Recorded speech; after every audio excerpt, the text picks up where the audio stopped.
sit up here? I'm not going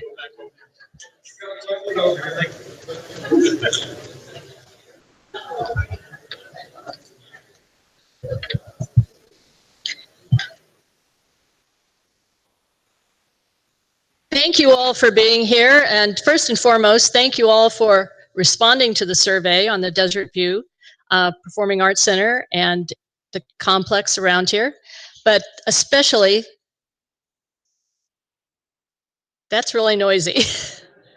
But thank you for being here today to hear the results. I know you have lots of choices about what you do, that it's beautiful out today and you'd like to be outside. Meanwhile, I am Mary Riemersma. I am Mary Riemersma. I'm the chair of the Strategic Planning Committee, and it is the Strategic Planning Committee who put together the idea of doing the survey on the DesertView. The DesertView, like other complexes around the campus here, is up to be refreshed, and so we thought it wise to go out to the community, hear what the community felt about what needed to be done for DesertView and the sports complex around DesertView. So we, of course, you know, we had many, many results. This survey was completed last summer, and it's taken some time to put all the results together. It consisted of 25 questions that were pretty much easy answer questions, and then there was an open-ended question. And there were lots and lots and lots of responses to the open-ended question, which took a lot of our sub-team's time. We have a sub-team, and we have several sub-teams on the Strategic Planning Committee, but one of the sub-teams was working specifically on this, and I want to directly recognize the team because they have worked tirelessly to put this together.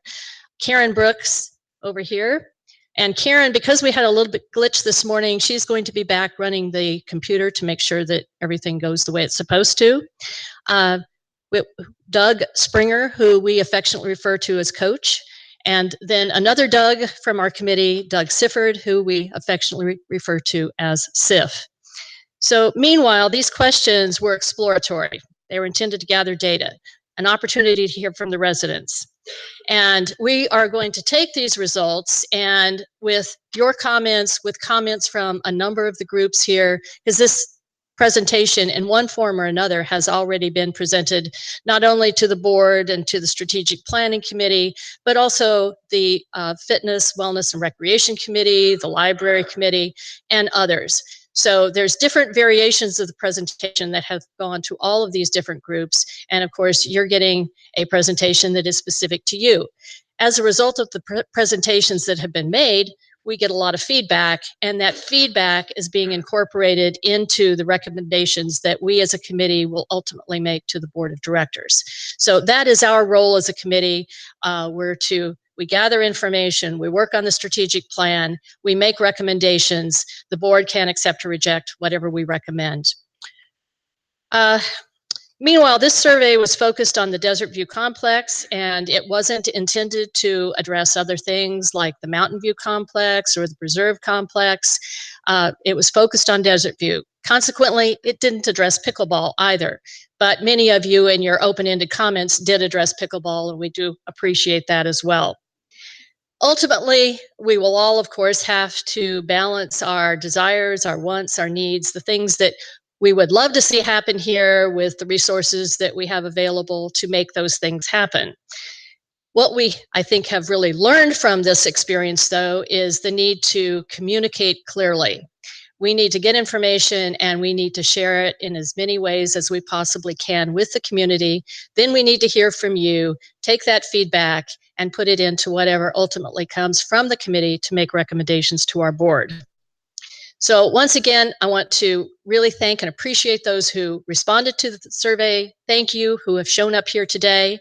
And just as a final note, I want to remind you to use the mics, because there's two different reasons you need to use the mics. They're at either side of the room, but one, it is being recorded here so that others can watch it who can't be here today.